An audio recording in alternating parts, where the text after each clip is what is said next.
Norm Yelm will moderate this fine panel of Maria Erling from Gettysburg Seminary, Bill Rush, the former ecumenical officer of the LCA, and the bishop now has joined the panel.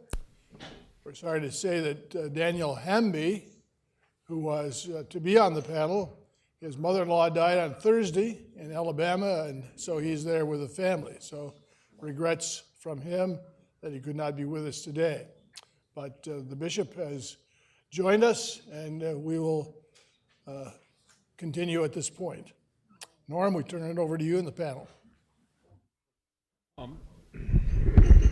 My first introduction to Nathan Söderblom was from my father, who was ordained in the Augustana Church in 1918.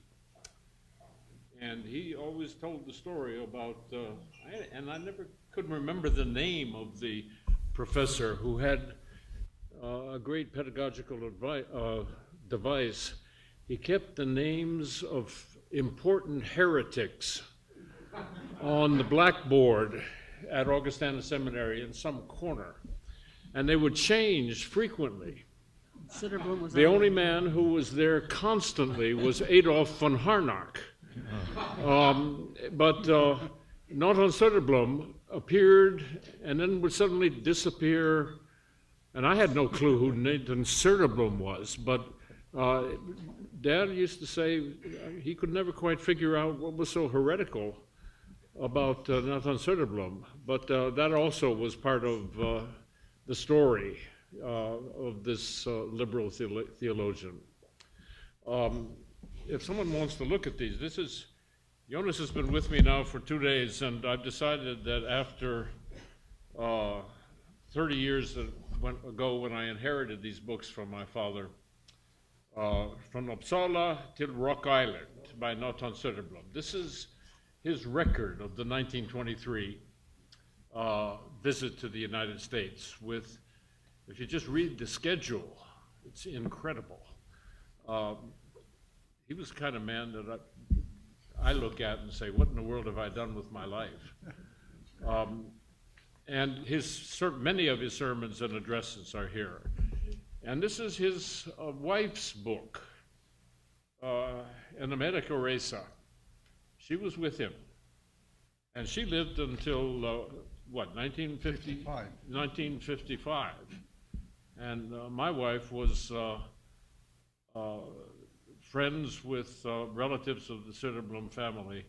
And over Domtrappkällaren in Uppsala, on Friday afternoons, she regularly received students for coffee.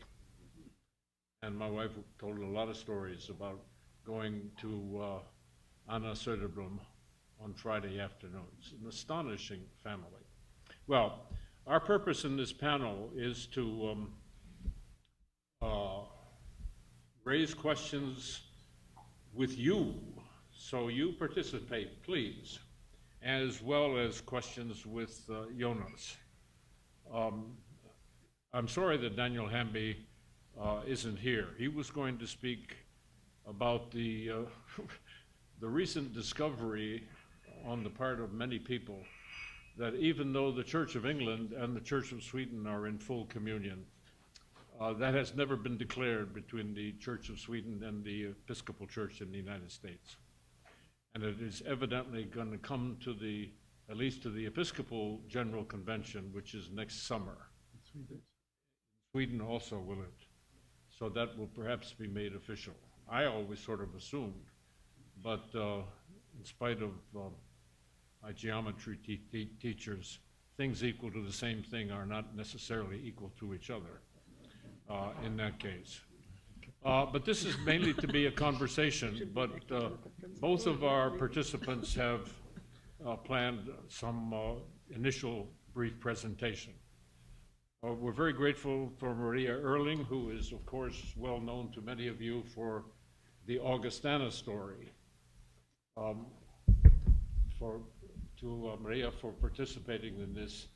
She is professor of American Church History at Gettysburg Seminary, and I'll ask her first of all this week. Thank you very much, and I wanted to bring greetings from our president, Michael Cooper White, to this gathering, and especially to our sister seminary also here in Philadelphia. And we're so glad that in Gettysburg that this Augustana heritage is being lifted up here in Philadelphia. You can't hear very well. I'll bring it closer. All right. Is this better now? Okay, good. I wanted to also thank our speaker, Jonas Jönsson, for helping us to see Söderblom as a man with his personality. And so my first, I have a couple of remarks centered around a couple of points, and I wanted to start with some discussion of him as a man during his visit and what kind of a personality he exhibited and how much changed because of his personality. And I have a number of examples for this. But first I want to say about, of course, that Söderblom was not the first Swedish bishop to visit the United States, and especially to visit Augustana. And the first visit started in 1893 with the Bishop of Visby, von Scheele. And then you also have him visiting again at Augustana's anniversary celebration in 1911, the 50th anniversary celebration. So what was unusual about this is that stories about his visit were of him being such a high-class person. And my father would tell stories about how one of the pastors who entertained von Scheele in his home ended up having to clean his shoes, the pastor did, because von Scheele left his shoes out of the bedroom where he was staying, expecting the household help to have polished them. So the traditional deference to hierarchy and authority and class issues were so much present in the earlier seasons of Augustana's life that this did warm the relationships with Augustana in 1893. And it was during one of these visits that Lars Gustav Abrahamsson was responsible for ferreting von Scheele around, so he already had this relationship there. So he was a good figure to have been the ambassador to the Church of Sweden also then. And so Lars Gustav, LG, did go in 1914 on behalf of the Augustana Synod to participate in the consecration of the Archbishop. And one remarkable incident that you recorded for us was how he had participated in the laying on of hands and how significant that was. And another thing that was of great note for the Augustana group was the remarks that he was able to give to the gathered clergy. And his talk at that point was just this kind of, I guess maybe a passive-aggressive move on the part of Lars Gustav, but he told the story of the Augustana immigrants as being like the group of Israelites leaving the slavery in Egypt and finding the promised land in America. That was one image that he gave. And then he made a kind of remark that's very surprising to have had this chance to address the priests. He said that, well, people sometimes look down on the Augustana Synod for not having gathered in so many of the Swedish immigrants. And he said to them, "Would you please send us better material?"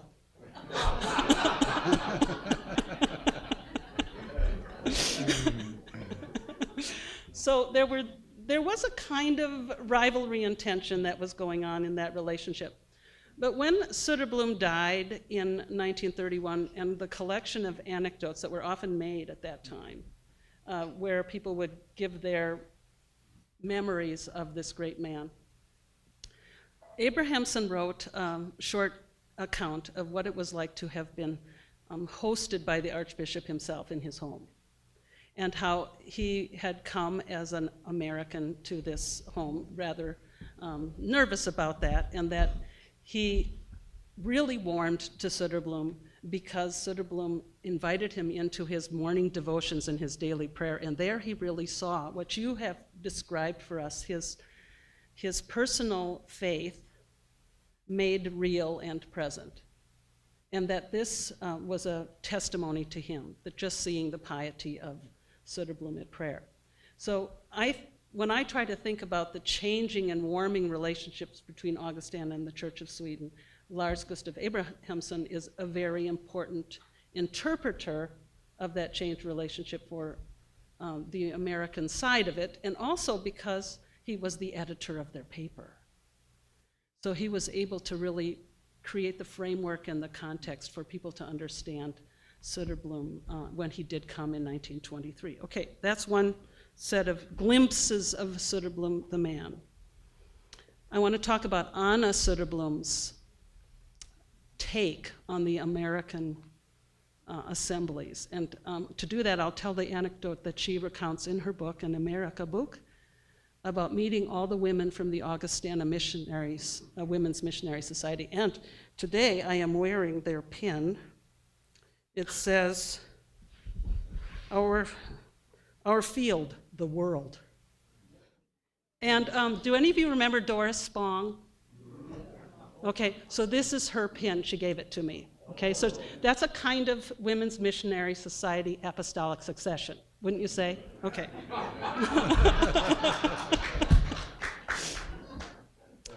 So there's Anna Söderblom, Ärkebiskopinnan, and she's meeting all of these women who are introducing themselves to her.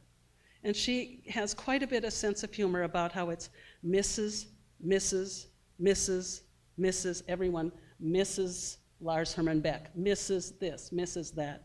And I don't know what that really means from her point of view, but she was impressed by them having this,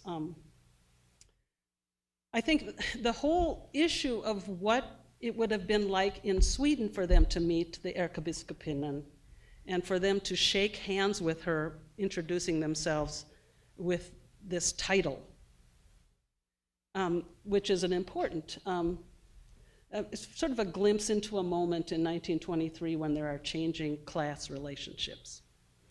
Third story happens in Moline, Illinois, and it's during the 1923 visit. And it's a story told to me by Chester Johnson, who was a little boy and went to the church service at First Lutheran in Moline when the Archbishop came to speak. And there in the front, in the chancel, was Conrad Emil Lindbergh, who was rumored to have had royal blood, according to Chester. And I don't know what kind of magnified imagination that little boy had of that. So there they are, these important personages up in the chancel. And little Chester is sitting up in the front, and he notices, and everyone turns around because an old woman came in the back of the church, and it was packed, and there was no place for her to sit. So Nathan Söderblom, the Archbishop, gets up and makes a space for her to come forward and sit next to him. Now this made a huge impression on this young boy. And it is all about this question about what are the changing relationships between the American people in their church life, their free church life, and their own sense that they had left behind something when they came to America that was monarchical, or it was class distinctions were so important. So that is an important glimpse into Söderblom's sensibilities and his insight about the people that he was speaking to and with, and his own account in his story about coming from Uppsala to Rock Island, about visiting with his own family members who had emigrated too. So he was not unaware of the sensibilities of the immigrant community in relationship to Swedish society. And I say these anecdotes to give us a sense of the momentous way in which he was able to cut across these barriers in the memory, the received kind of anecdotal memory of the Augustana people. But also to give us all a sense also of why it was difficult for the Augustana group to entertain notions of apostolic succession with the Episcopal Church at that time, where they still were trying to make sure they weren't becoming a church that would replicate these old separations and distinctions in the especially in the Midwest, where there were strong sensitivities about that. Not so much in the urban Northeast, and there were regional differences within Augustana. So when you do start, when you get into Söderblom's relationship with the Protestant Episcopal Church in the United States and its relationship with the Church of Sweden, all mixed up in that was Augustana's very strong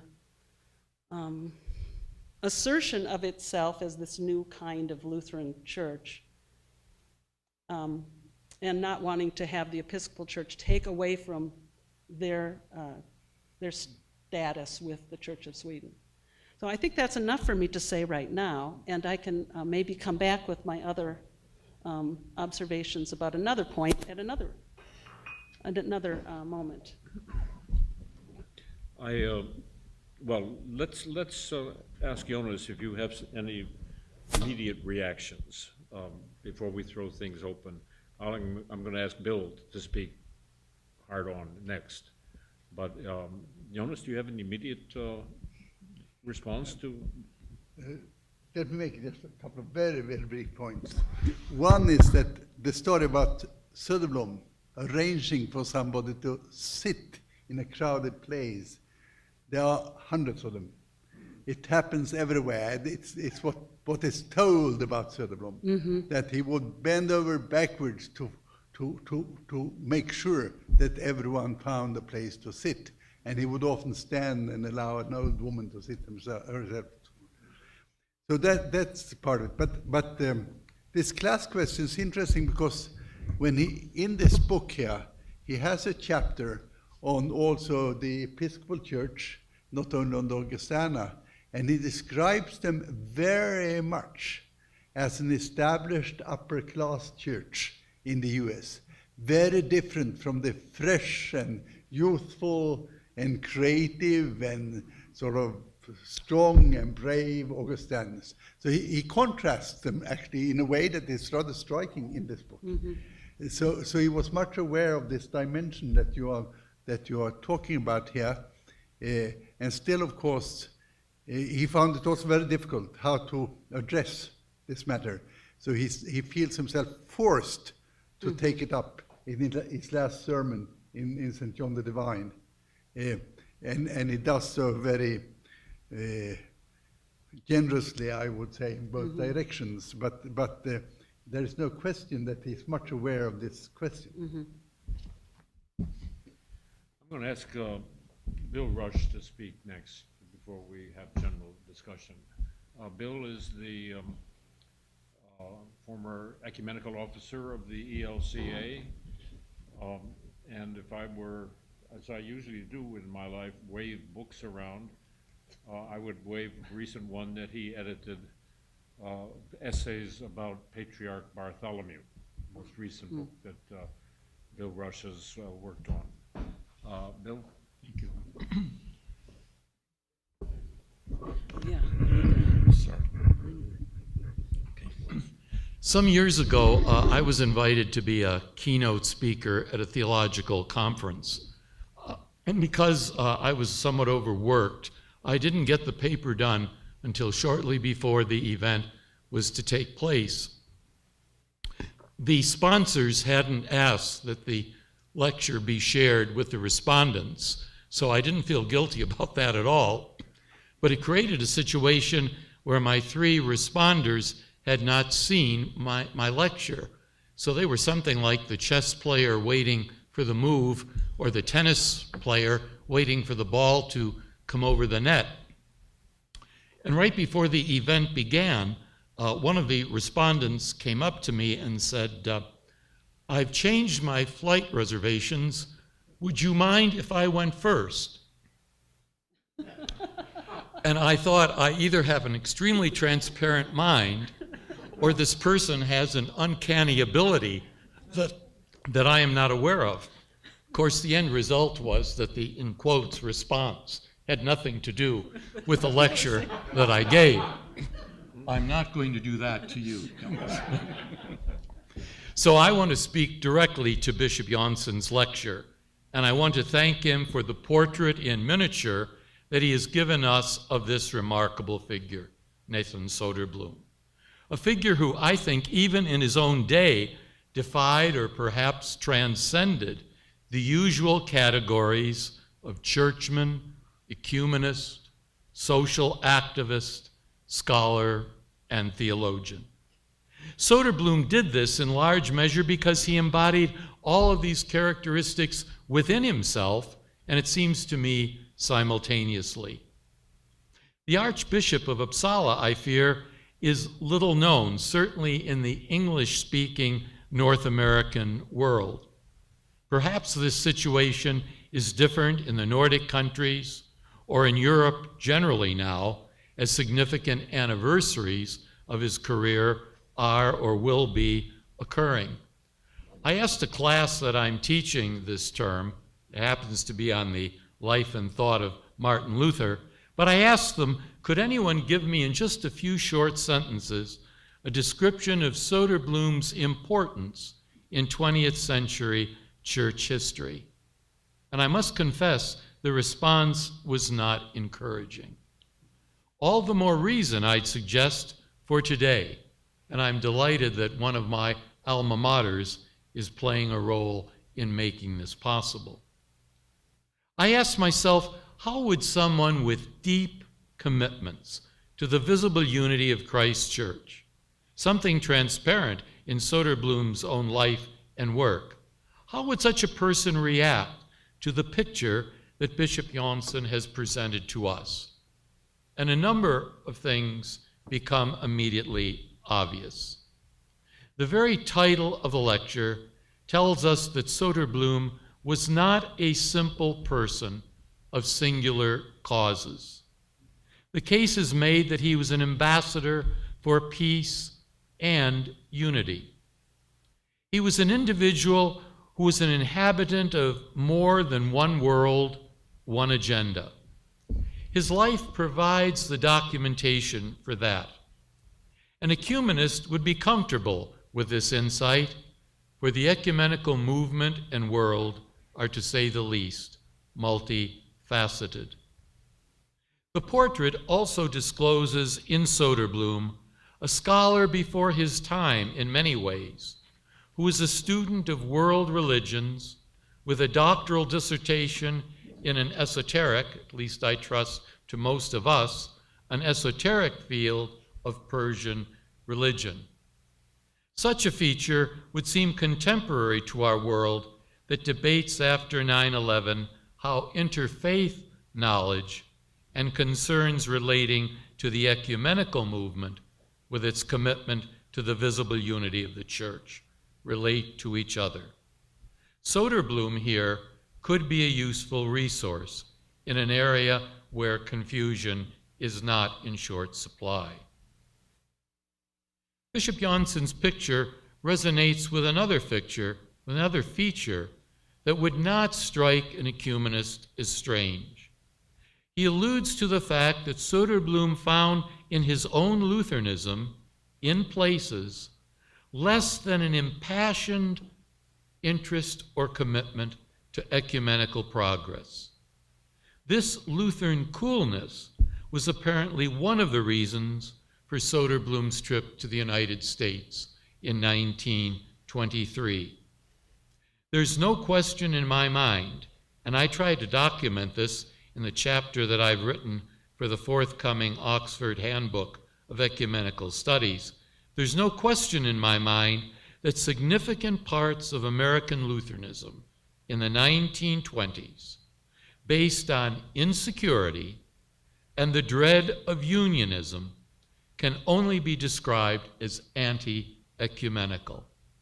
And that subspecies, by the way, of Lutheranism is not extinct. Of course, there were Lutheran church bodies, like the Augustana Synod and the United Lutheran Church in America, who were supporters even in the very earliest phases of the ecumenical movement. One wonders how much of Soderblom's influence, and especially his trip to this country, played a role when World Lutheranism in 1936 produced a policy statement on ecumenical relations, a document with the title Lutherans and Ecumenical Movements. Interesting, plural. Lutherans and Ecumenical Movements. Now, by that time, of course, the trip was history by some 13 years, and Soderblom himself had died 5 years earlier. It's true that an American, Abe Ross Wentz, was the chief drafter of that statement, and its later editor was Hans Lilja. But 3 main sections of that document seem to me to have been areas that would have gained Soderblom's support: evangelical consciousness, Lutheran world solidarity, ecclesiastical relations. So it's not surprising why the drafter and editor were American and German, that the Scandinavian churches, although not involved in the early drafting, soon supported that text. In addition, I suspect our hypothetical ecumenist would have applauded Soderblom's rejection of uniformity as the ecumenical goal, and would have supported his view of Christian unity as compatible with reconciled diversity and differentiated consensus, although these concepts and vocabulary were certainly not part of the ecumenical context of Soderblom's day. Also, there would be approval, one suspects, for full communion between the Episcopal Church in the United States and the ELCA. For such an arrangement with Anglicans/Episcopalians and Lutherans, I'm sure Soderblom would have seen as the kind of intimate relationship that he sought, and yet a relationship where the heritage of the daughter church, the Augustana Synod, had been safeguarded. There is one place in Bishop Jansson's description of Soderblom where an ecumenically sensitive individual might conclude that the Archbishop is receiving less than his full due. Bishop Jansson, like many other Soderblom interpreters, including Norman Yalm, have placed considerable stress on Soderblom's role in life and work. And this indeed is appropriate and cannot and should not be denied. But it seems to me Soderblom made a contribution, a great contribution, that is often overlooked and is desperately needed in the modern ecumenical scene.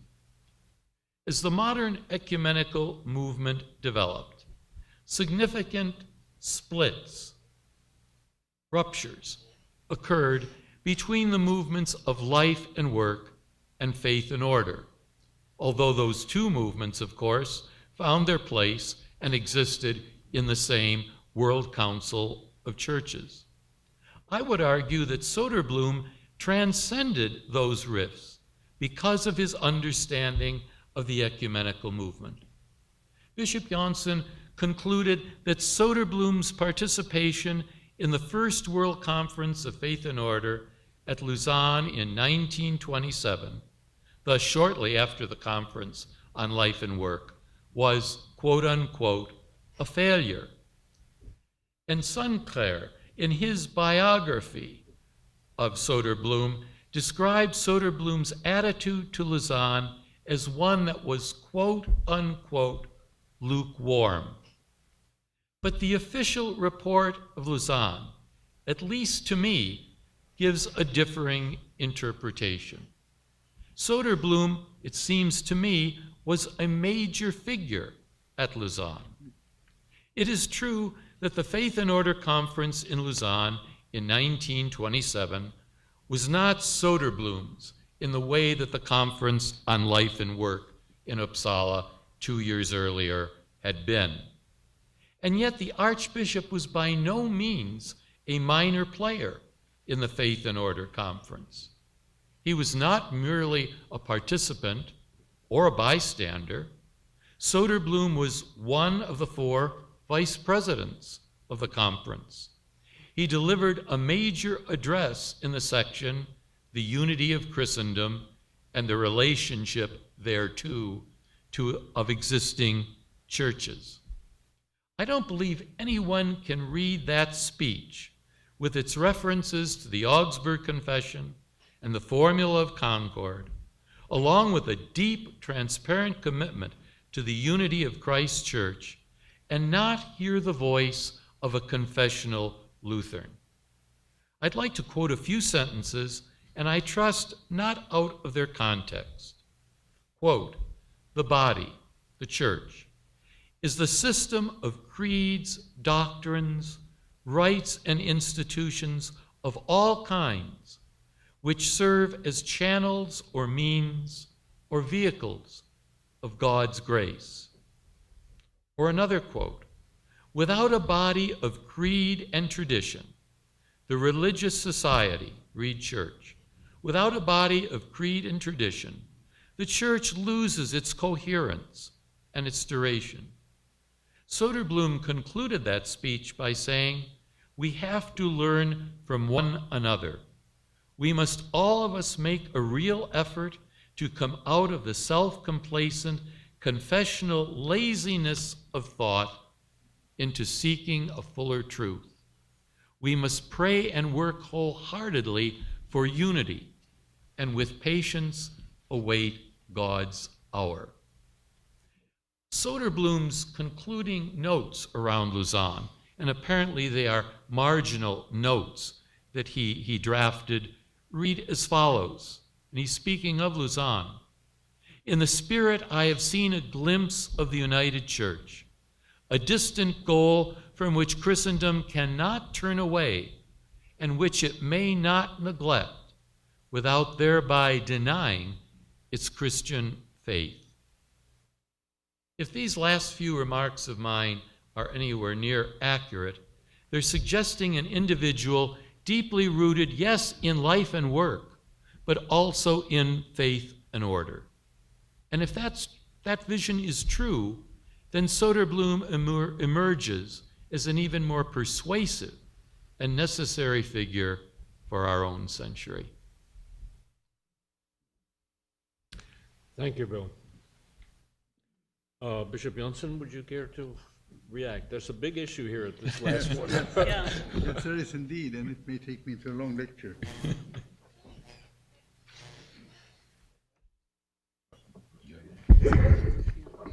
Try to put this very briefly. This last one, I think, is very important. But only for those of you who don't have all the ecumenical history at your fingertips. In Stockholm in 1925, there was the Conference on Life and Work. And in Lausanne in 1927, the Conference of Faith and Order. And before all that, there had been the Conference of the International Missionary Council back in 1910. And therefore it was right to speak about ecumenical movements because they had not yet merged. But it was about the same people attending these conferences. There were many of the Stockholm people attending Lausanne, and many Lausanne people compared Lausanne with Stockholm. So it was still a movement not so much of churches as of individual committed people. And I think one must look at that because that has all changed since.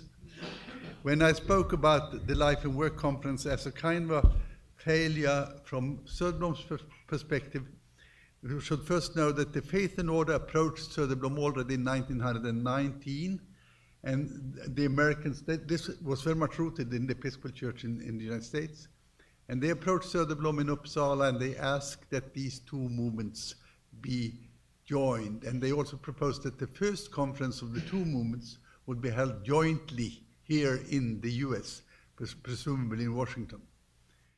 Söderblom rejected this proposal because he simply felt that after the war there were too many practical things to deal with, and he just didn't want to sort of get too much into the theological debate at the time. Not that he rejected the faith in order, far from it, but he just felt that this was not his cup of tea at that time.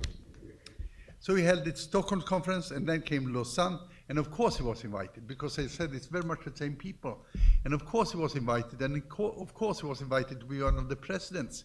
He was by far the most well-known ecumenical figure in the world, so they all wanted him there. So what surprises me when I come to Lausanne is that Söderblom, in a sense that I think is rather insensitive, gave his introductory speech, and it was a long Swedish church history and a long discussion on his ecclesiology and a long discussion on the episcopacy and all these things, and also at the end saying that if you all do like the life and work movement are doing, then things will go fine. And this was, of course, not exactly what they had wanted to hear at Lausanne, because they came there with another agenda. And so he was leading the major section, the most important section, and he personally dictated the report of that, including much of what he had said in his speech. And the report of that section was outright rejected. And it was so at the initiative, as I said, by Bishop Gore, an Anglican who was very socially committed. He was a radical person when it came to social matters, but he was also a faith and order man, and he just felt that Söderblom here did not take matters like apostolic succession seriously enough, or the sacramental understanding of the church. And Söderblom was upset, and he was very exhausted, and he was very tired, and he had his own agenda, and that was that only with difficulties had they convinced the Lutherans from Germany to attend the conference. Yeah. The Lutherans simply felt they didn't know the language. Most of it was conducted in English. And the Germans felt despised, and they disliked, of course, still all these Americans and Englishmen and all those who had battled them during the war and punished them for 10 years after the war. So the Germans was in a bad mood, and Söderblom had convinced them to come. So there was a whole bunch of German delegates, and Söderblom wanted to please them. He wanted them to become involved, and he wanted them to balance off this enthusiastic Anglo-Saxon trend of faith and order. And so he did not only give the speech that you say and write about it the way he did, but he also, which I think is more crucial, he had the Lutherans make a separate statement as to their position. And they marked their presence by making a separate statement besides the conference report. And this was not well received by the others. And this happened, it was presented after Söderblom had left, so he could not explain what had happened. He did not leave because he was angry or anything. He had other business to tend to. So he left, and he left it especially with the Swedish delegation to handle this. And it was Aulén and it was Nygren who was working day and night to save Söderblom's report. But they didn't quite succeed. So it was only received, it was never resolved. And so that was the kind of tense situation with a lot of church politics playing into it. And I share, of course, your understanding that Söderblom was very much aware of the important significance of faith and order, and had very good personal relationships with Brent and others. So it was not that. But he wanted to save the Lutheran voice, and he made his own voice very much a Lutheran voice at that occasion to balance the conference, but in one sense he rather blocked it.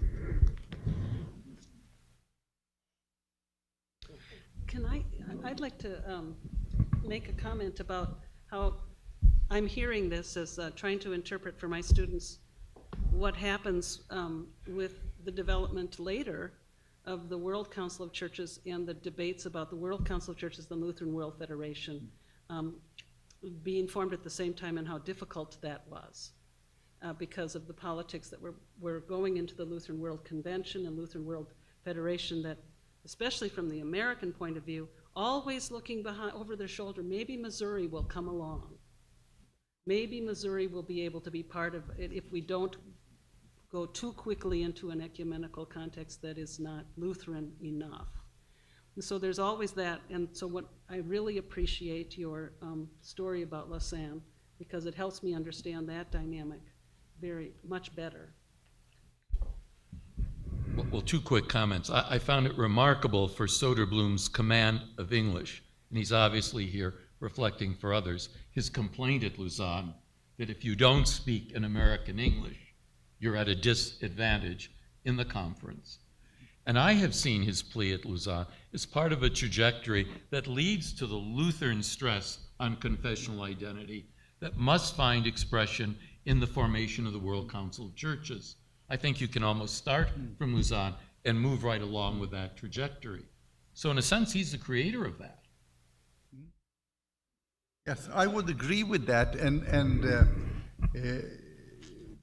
one only should, I think, also look into the political background.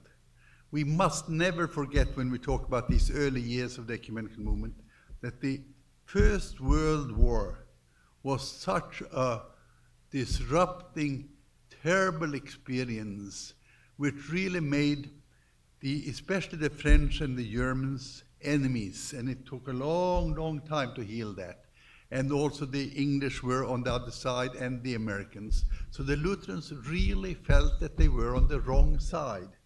And Söderblom, when it came to 1927, and he did not anymore pretend to be equally British and French and German, he really sided with the Germans because they were the underdogs in this kind of a situation. I do think that this contributed to the kind of continued problem there has been between the Lutheran so-called family and the others, and where the American churches have played a key role in sort of bridging this, as did possibly the Scandinavian churches. But the Germans really felt so much being the underdogs in this early movement. And one mustn't underestimate the kind of political heritage that people carry with them. I think that this is extremely important. There's a methodological question about how you read these sorts of histories. The faith and order versus that's the wrong way to put it, I hope. But the faith and order, life and work issue has not been solved yet. And we're in many ways inclined to read back and say this is all where it started. That's not very good history, I don't think, or way to write history. The same way with Lutherans and the ecumenical movement. Even within Lutheranism itself, not necessarily Missouri, but the formation of the Lutheran World Federation in 1948 was doubted back by the Lutheran World Conference before World War II. There were certainly strong movements against an international federation, such as was established in 1948 and which we now have. We have to be very clear about these conflicts. I think both Bill and Jonas have helped us a great deal to see what was going on between 1925 and 1927. Life and work and faith and order. May I add that just as a footnote? When Söderblom died in 1931, the drama was over, and his inheritors were two men. It was his son-in-law, Yngve Brilliot, that brilliant theologian, who was his son-in-law and had been administering his whole ecumenical program since 1914, actually. And the other one was Gustav Aulén, who had been his student and his docent in Uppsala, and then became a professor of systematic theology in Lund. And both of them were the two Swedes who continued the ecumenical commitment most clearly and publicly in the ecumenical movement, but both of them opted to work within the framework of faith and order rather than life and work. Are there further contributions or questions you'd like to ask? Kathleen?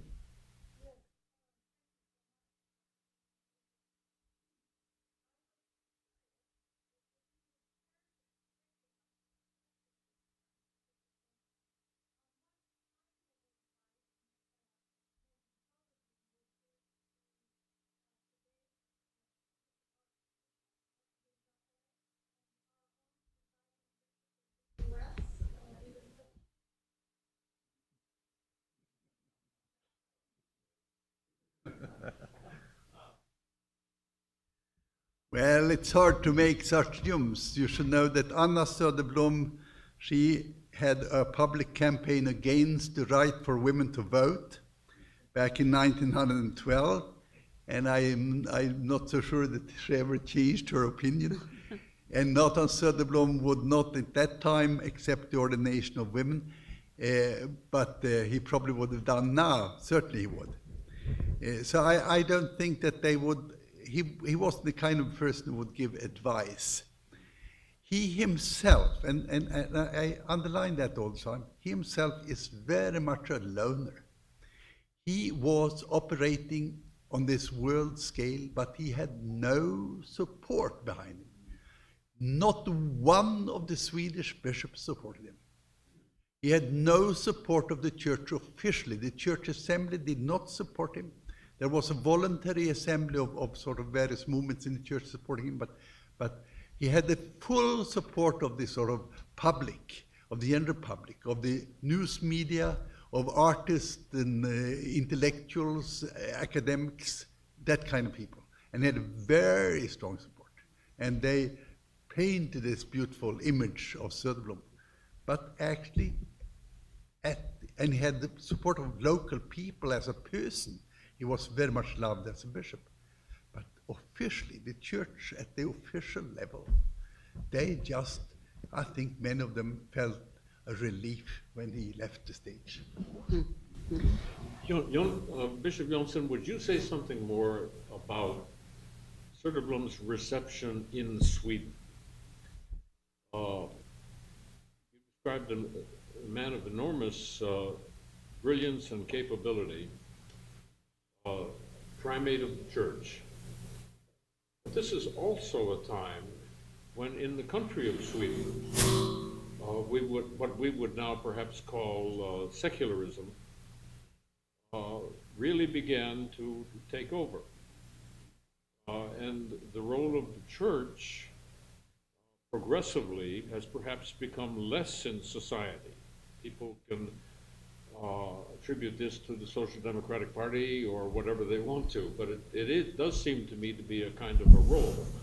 Would you say that Nathan Söderblom was aware of what was going on in relation to his own society? What kind of a role did he play? Would you give me a week or two?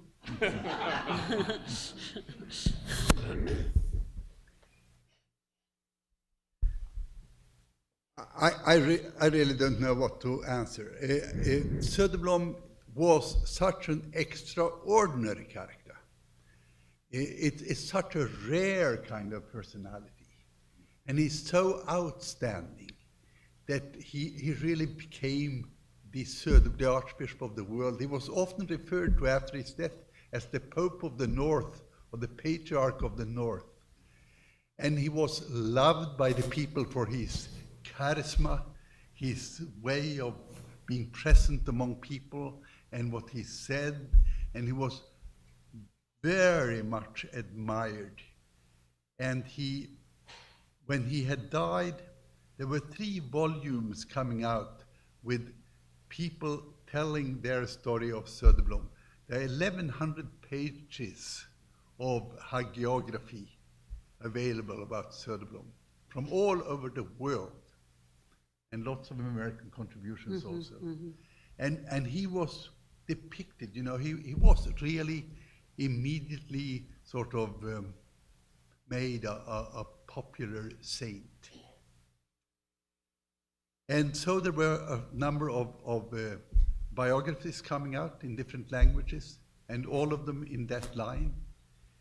And then there was a lot of research on various aspects of his life, which sort of nuanced the understanding of Söderblom much more. But when he left the stage, when he died, and he died very surprisingly on a summer Sunday in 1931, there was a magnificent funeral service, probably the most beautiful service he had had in the Uppsala Cathedral ever, with 15,000 people gathered from all around the world. And then it was like the end of a play. Mm-hmm. When the applause was gone, it was silent. It was gone. And the government had to appoint a new archbishop, and they chose one who had nothing to do with Söderblom, and certainly he was not in line with Söderblom at all.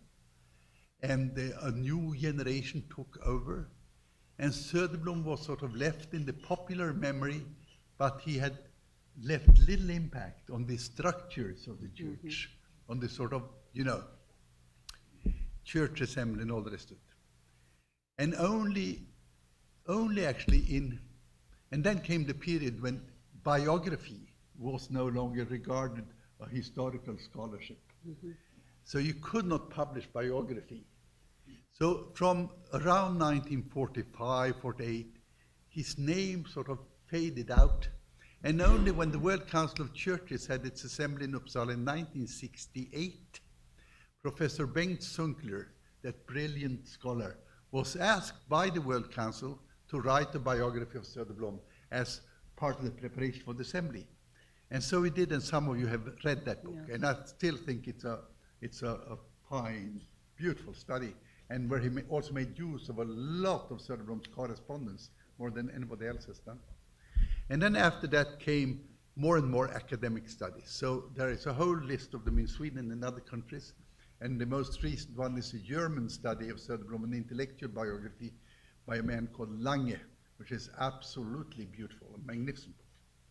And now, before this, as we celebrate the 100th anniversary now, I have written this book of mine. But Söderblom had this period of hagiographic kind of reputation. As a scholar of religion, he was soon dated because they chose other methods of study. And so he almost died in the memory of people. And then came this Sunkler biography, and now I think that his name is revived again for various reasons. There is interest in ecumenical history, but there's also interest in the history of religion and the way he approached other religions. So I think that we will live with his name again, but this happens with some people. They're just a kind of a flashlight. Göring North played a significant role in the operation of the Stockholm Conference, and it was important to Söderblom. Just as a footnote, the one who guided Söderblom around in New York towards the end of his trip was another man who was pretty well known here, namely Fry. We've A heard of very him. young student called Fry took Söderblom around in New York on his last trip there. Good. But your description of He the would sort have of enjoyed that.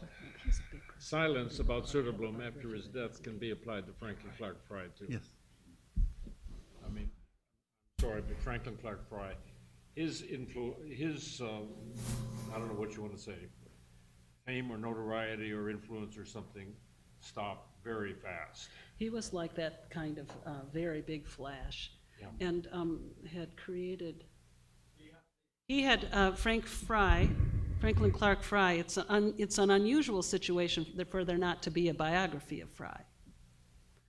And I think the note that you made about Söderblom, about how his influence just faded. No, but Söderblom wouldn't have made any enemies or caused resentment among people, but Fry did. I mean, not everyone. There were many who admired him, but they admired him so much they couldn't speak anything negative about him, except they could feel it. Well, I think the challenge I think the challenge of doing a biography still remains. You don't find anybody even doing a doctoral dissertation at this point on Fry. But in the history of Christian thought, that people kind of flash and then there's a dark period. You could say that was even true of the Apostle Paul. Yeah. So, I mean, it happens in the history of the church. People who might have written about him and got killed, so Well, there's but it that. happened, yeah. Comment on Söderblom and society in Sweden. Talked about his visitations in the diocese. They were really unbelievable experiences. The Archbishop did these visitations. It was quite unexpected that an archbishop could be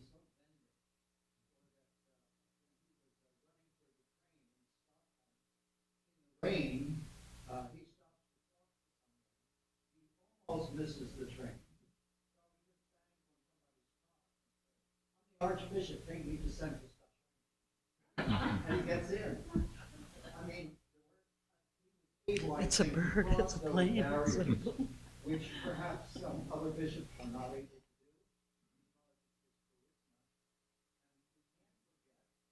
And he does the funeral for August Strindberg.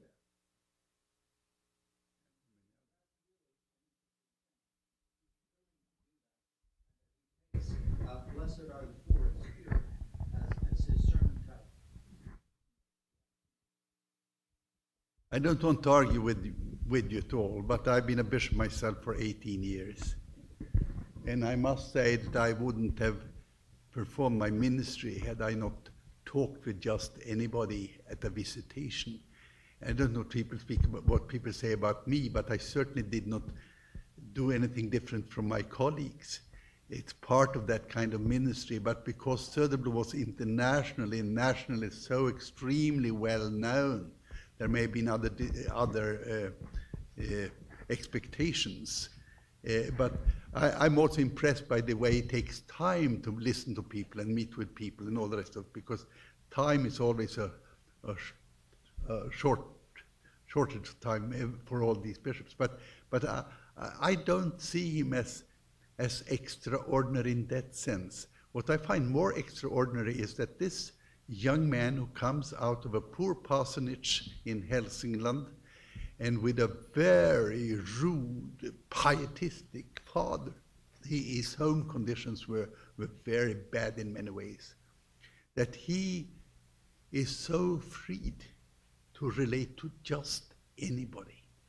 And the way he mingles with people of this world, I mean, when he steps into the White House to see the American president, it's like stepping into any house to see just anybody. He has such a natural attitude in his encounters with people. He's a born communicator. Mm-hmm. And he is so secure in his own position. He has a big ego, no doubt, but he knows how to handle almost any situation. And I admire him for that he is able to meet with them all and not one section or the other. So in that sense, I think he is different. Mm-hmm. Okay.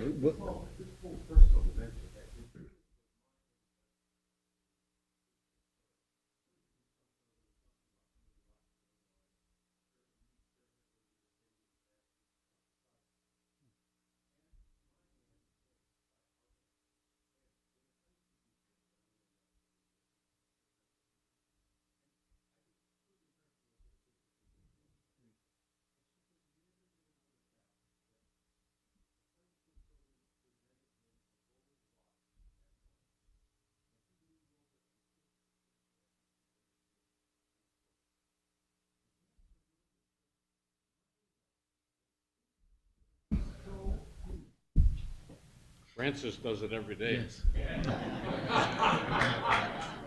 And he, Yeah. don't you forget that Söderblom had 10 children at home and he was homesick for them. He was genuinely. My friends, we've come to the conclusion of this section of our time together. Some of you have heard new dimensions about Nathan Söderblom and raised new questions. Some of you, I think, came here not knowing a thing about Nathan Söderblom. I hope that, and I'm confident, that you have been influenced and have been introduced to new perspectives on this great man, one for which we, not least in the Augustana Church, I think now in perspective, can be grateful for. And I'm certain that on behalf of all of you, I can say to you, Bishop Jonsson, we are grateful to you for making the trip and teaching us and helping us to understand a very important part of the Augustana heritage. Thank you so much for your paper. Thank you.